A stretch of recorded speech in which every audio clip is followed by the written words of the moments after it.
안녕하세요. 투더리군 TV입니다. 지난 4부에서는 사료와 숙성의 비밀을 함께 파헤쳐봤는데요. 오늘은 드디어 여러분이 가장 궁금해하시는 등급 이야기를 해볼게요. 한국의 투뿔, 미국의 프라임, 호주의 MSA. 이 등급들이 정말 맛을 보장할까요? 그리고 20년 가까이 많은 한국 소비자들이 호주 회사라고 오해해온 아웃백 스테이크하우스의 숨은 이력까지 오늘 모두 공개됩니다. 10여 년 전 한 글로벌 스테이크 체인의 구매 담당자가 회사를 인수한 펀드의 경영진에게 보고하는 자리가 있었어요. 우리가 쓰는 호주산 스테이크의 등급을 설명해보게 라는 요청이 들어왔죠. 담당자는 호주 등급 체계가 한국이나 미국과 완전히 다르다는 걸 설명하려고 했어요. 마블링만 보는 게 아니라 소의 나이, pH, 육색, 지방색 등을 종합적으로 평가한다고요. 그런데 경영진 중 한 명이 어디선가 들었는지 이렇게 말했대요. 그거 미국산 초이스랑 같은 등급이잖아. 담당자는 좀 다릅니다라고 설명하려 했지만 돌아온 건 비난과 질책이었어요. 간단한 걸 왜 복잡하게 말하냐는 식이었죠. 당시는 펀드가 회사를 인수한 직후라 분위기가 무거웠고 담당자는 트라우마가 될 지경이었다고 해요. 이 에피소드가 오늘 이야기의 핵심이에요. 소고기 등급은 생각보다 훨씬 복잡하고 나라마다 완전히 다른 기준을 쓰거든요. 그런데 사람들은 간단한 비교를 원하죠. 지금부터 하나씩 풀어볼게요. 먼저 한국의 등급 체계부터 볼까요? 한국은 2+1+1, 2, 3등급으로 나뉘어요.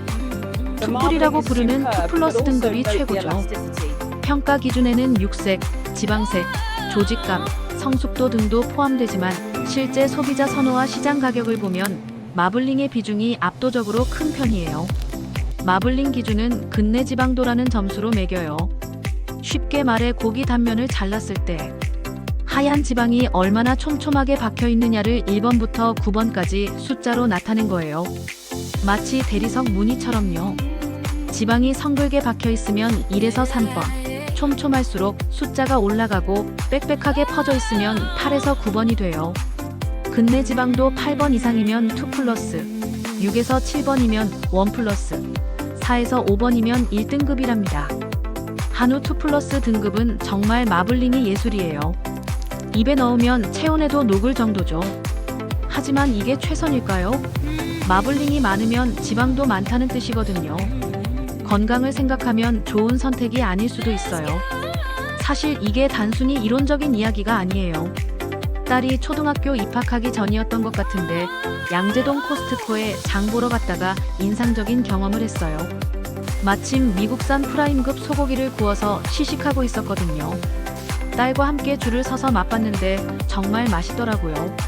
딸도 눈을 반짝이며 맛있다고 했어요. 정말 다시 장을 보러 이동하려는데 근처에서 이번엔 한우 투뿔을 구워서 시식하고 있는 거예요. 거기도 줄을 서서 맛을 봤죠. 그런데 이건 또 차원이 달랐어요. 다시 장을 보려다가 딸한테 한 번 더 먹고 갈까? 어느 줄 설래? 했더니 딸은 망설임 없이 한우 투뿔 시식 코너를 가리켰어요. 그때 피식 웃음이 나왔죠. 원산지도 등급도 모르는 꼬마가 맛 하나만으로 골랐는데 정답을 맞춰버린 거예요. 가장 정직한 심사위원은 어른이 아닌 아이였던 셈이죠. 미국은 프라임, 초이스, 셀렉트, 스탠다드 순으로 나뉘어요. 역시 마블링이 주요 기준이죠. 프라임은 전체 생산량 중 상위 몇 %에 해당하는 고급 등급으로 한국 2+와 마블링 수준에서 어느 정도 비슷하게 취급되곤 합니다만 평가 기준이 달라 딱 맞는 1:1 대응은 아니에요. 한국 2+는 보통 USDA 프라임보다 마블링이 더 높은 경우가 많고 일부 한우 1등급 고기가 미국 기준으로 프라임에 해당할 수 있다는 이야기가 업계에 나오기도 해요. 초이스는 마블링이 프라임보다 적지만 여전히 좋은 품질이에요. 미국 레스토랑의 80%가 초이스를 쓴다고 해요. 이제 호주 이야기를 해볼까요? 호주는 MSA라는 독특한 시스템을 써요. 미트 스탠더즈 오스트레일리아의 약자인데 마블링만 보는 게 아니에요. 소의 나이, pH, 육색, 지방색, 근육 구조 등 도축 전 사양과 스트레스 상태가 반영된 여러 지표를 종합적으로 평가해요. 그리고 부위별로, 조리법별로 다른 등급을 매기죠. 예를 들어 같은 소에서 나온 고기라도 리바이는 5성급, 서로이는 4성급을 받을 수 있어요. 굽기로 조리하면 5성급인데 찌개로 끓이면 3성급일 수도 있죠. 훨씬 과학적이고 실용적인 시스템이에요. 하지만 설명하기가 정말 어려워요. 아까 그 구매 담당자가 욕먹은 이유를 이제 아시겠죠? 호주는 마블링 점수도 따로 매겨요. MB0부터 MB9까지인데 숫자가 클수록 마블링이 많아요. 업계에서는 대략 MB2 정도를 미국 초이스, MB4에서 5면 프라임과 비슷한 마블링이라고 보면 돼요. 다만 공식 등급 대응표는 아니라는 점은 꼭 기억해주세요. 호주는 목초 사육 비중이 높다 보니 국내에 들어오는 일반 호주산은 MB0에서 2 등급이 많은 편이에요. MB4 이상처럼 마블링이 높은 상품은 주로 곡물 비육된 물량이 한국, 일본 등으로 수출되는 경우가 많습니다. 그렇다면 실제 맛 차이는 있을까요? 블라인드 테스트나 현장 시음 행사에서는 마블링 등급보다 숙성 기간과 조리 상태가 맛에 더 큰 영향을 준다는 결과가 자주 나옵니다. 실제 현장에서도 미국 초이스를 충분히 숙성한 고기가 한국 1등급의 짧은 숙성 고기보다 더 부드럽고 풍미가 좋다는 평가를 받는 경우가 종종 있어요. 그만큼 등급 못지않게 숙성이 중요하다는 이야기죠. 결국 등급은 하나의 지표일 뿐 절대적인 기준은 아니에요. 이제 브랜드 이야기를 해볼까요? 호주에는 잭스 크릭, 레인저스 밸리 같은 프리미엄 브랜드들이 있어요. 이 브랜드들은 자체 농장에서 엄선한 소만 쓰고 최소 200일 이상 곡물을 먹이고 장기 숙성을 거쳐요. MB6에서 9 등급의 와규급 마블링을 자랑하죠.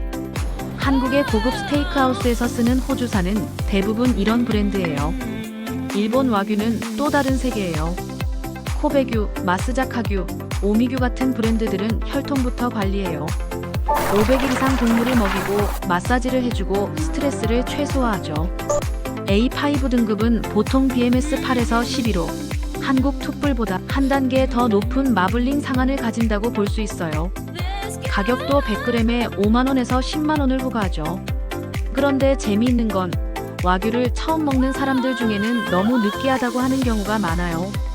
마블링이 너무 많으면 지방 맛이 강해서 호불호가 갈리거든요. 최고 등급이라고 해서 모두에게 최고인 건 아니에요. 이제 오늘의 하이라이트, 아웃백 스테이크하우스 이야기를 해볼게요. 20년 가까이 많은 한국 소비자들이 아웃백을 호주 레스토랑이라고 오해해왔어요. 심지어 기자들도, 광고업계 사람들도, 구매 담당자의 친구들까지도요. 그런데 진실은 완전히 달랐답니다. 아웃백 스테이크하우스는 1988년 미국 플로리다 템파에서 4명의 미국인이 시작한 레스토랑이에요. 아웃백은 마케팅 콘셉트 때문에 한국에서 오랫동안 호주 브랜드로 인식되어 왔지만 실제로는 호주와는 아무 관계없이 호주를 테마로 한 미국 체인이에요. 왜 호주였을까요? 당시 미국에서 호주는 야생적이고 자유로운 이미지였거든요. 크로커다일 던디 같은 영화의 영향도 컸고요. 매장 인테리어를 보면 완전히 호주예요. 캥거루 인형, 부메랑, 호주 원주민 그림들이 벽을 장식하고 있죠. 메뉴 이름도 쿠카브라윙처럼 호주 이미지를 강조하는 이름을 써서 전체적으로 호주 분위기를 물씬 풍겼어요. 매장에 들어서는 순간 아, 여기 호주구나라는 생각이 들게 만들었어요. 한국에는 1997년에 첫 매장이 오픈했어요. 역시 똑같은 컨셉으로요. 한국 소비자들은 당연히 호주 회사라고 생각했죠. 한 광고회사 직원은 아웃백에서 식사하면서 여기는 호주 회사여서 고기 품질이 좋을 수밖에 없다고 자신있게 말했대요. 기자들도 기사를 쓸 때 호주 스테이크 전문점 아웃백이라고 표현했어요. 아무도 의심하지 않았죠. 2008년 광우병 파동이 터졌어요. 미국산 쇠고기에 대한 공포가 한국을 휩쓸었죠. 시민단체들은 미국 기업 앞에 모여 데모를 했어요. 가장 큰 타깃은 맥도날드였어요. 코카콜라와 함께 미국을 대표하는 브랜드였으니까요. 맥도날드 매장 앞에는 연일 시위대가 모였고 불매운동이 벌어졌죠. 그런데 아웃백은 어땠을까요? 아웃백이 한국에 오픈한 이래 지금까지 매장 앞에서 데모하는 사람을 단 한 번도 본 적이 없었어요. 왜 그랬을까요? 모두가 아웃백을 호주 회사라고 믿었으니까요. 호주 회사인데 왜 시위를 해? 라는 생각이었던 거죠. 흥미로운 점은 실제 원료 조달 구조는 소비자들이 생각했던 미국 브랜드는 미국산 고기와 항상 일치하지 않았다는 점이에요. 시기별 세부 원산지는 각 회사의 조달 정책에 따라 달라졌고 소비자 시위의 방향과 실제 원산지가 꼭 일치하지는 않았다는 점은 분명합니다. 아웃백은 깜짝 놀라서 급히 대응했어요. 미국산 수입이 금지되자 호주산으로 전환해야 했거든요. 미국 본사 카길, 호주 공급업체들과 협력해서 신속하게 호주산으로 바꿨어요. 소진 같은 일 없이 빠르게 전환하고 호주 식육공사와 함께 대대적인 홍보를 했죠. 아웃백은 100% 호주산 프리미엄 비프를 사용합니다라고요. 사람들은 역시 호주 회사답다고 생각했어요. 그런데 더 아이러니한 일이 벌어졌어요. 몇 년 후 소비자 조사를 여러 번 했는데 할 때마다 같은 결과가 나왔대요. 맛과 풍미는 미국산이 좋다. 하지만 원산지는 호주산을 선호한다. 가격은 미국산 초이스 로인이 호주산 100일 곡물 비율과 비슷하거나 약간 저렴한 수준이었고 당시 내부 평가나 시식 결과에서는 초이스 쪽이 더 부드럽다는 의견이 많았어요. 그럼 당연히 미국산으로 바꾸면 되잖아요. 그런데 못했어요. 맛은 미국산이 더 좋은 것 같은데 막상 고를 때는 호주산이 더 안심된다는 식의 반응이 너무 강했거든요. 맛과 원산지 선호가 따로 움직이는 것이 소비자 심리의 특징이죠. 10년이 흘렀어요. 광우병에 대한 공포는 점점 사라졌고 미국산 쇠고기에 대한 부정적 이미지도 많이 완화됐어요. 아웃백은 새로운 전략을 시도했어요. 바로 블랙 프리미엄 전략이죠. 가격이 비싼 고급 스테이크를 프로모션하기 시작했어요. 반응이 좋았어요. 고객들은 더 비싼 메뉴를 기꺼이 주문했죠. 그래서 한 발 더 나아갔어요. 미국산 본연의 스테이크인 토마호크 스테이크를 출시한 거예요. 가격은 10만 원이 넘었어요. 그런데 이게 대박이 났어요. 토마호크는 리바이에 긴 갈비뼈가 붙어있는 스테이크예요. 무게가 1kg 정도 되고 비주얼이 정말 압도적이죠. 테이블 하나당 토마호크 하나 시키고 아웃백 시그니처인 투움바 파스타와 샐러드 정도 시키면 객단가가 20만 원 가까이 됐어요. 고객 수는 줄었지만 객단가가 훨씬 올라가서 매출과 수익이 모두 증가했죠. 서버들은 토마호크를 팔기 위해 열심히 설명하고 서비스했어요. 고객 입장에서는 크게 대접받는 느낌이었죠. 그리고 결정타가 하나 더 있었어요. 2016년 드라마 도깨비에서 공유가 캐나다의 한 식당에서 토마호크 스테이크를 먹는 장면이 나왔어요. 이게 또 한몫했죠. 토마호크는 완전히 트렌드가 됐어요. 그리고 드디어 미국산이 부활했어요. 지금은 한국 수입 쇠고기 시장에서 미국산이 호주산을 근소하게 앞서 1위를 차지하고 있어요. 연도마다 비율은 조금씩 달라지지만 예전과는 확실히 구도가 바뀐 셈이죠. 아웃백의 토마호크도 이 변화에 한몫했고요. 결국 브랜드와 인식이 얼마나 중요한지 보여주는 사례예요. 아웃백은 호주 회사가 아니었지만 20년간 호주 브랜드로 통했어요. 광우병 파동을 피할 수 있었던 건 순전히 이 인식 덕분이었죠. 그리고 10년 후 토마호크로 미국산을 당당히 팔 수 있었던 건 소비자들의 인식이 바뀌었기 때문이에요. 등급도 마찬가지예요. 2플러스가 프라임보다 무조건 좋은 건 아니에요. 호주 MSA 5성급이 초이스보다 못한 것도 아니고요. 중요한 건 숙성, 조리법, 그리고 자신의 취향이에요. 양재동 코스트코에서 제 딸이 맛으로 골라낸 것처럼 결국 가장 좋은 등급은 내 입이 매기는 거랍니다. 오늘 투더리군TV에서는 등급과 브랜드의 진실을 함께 파헤쳐봤어요.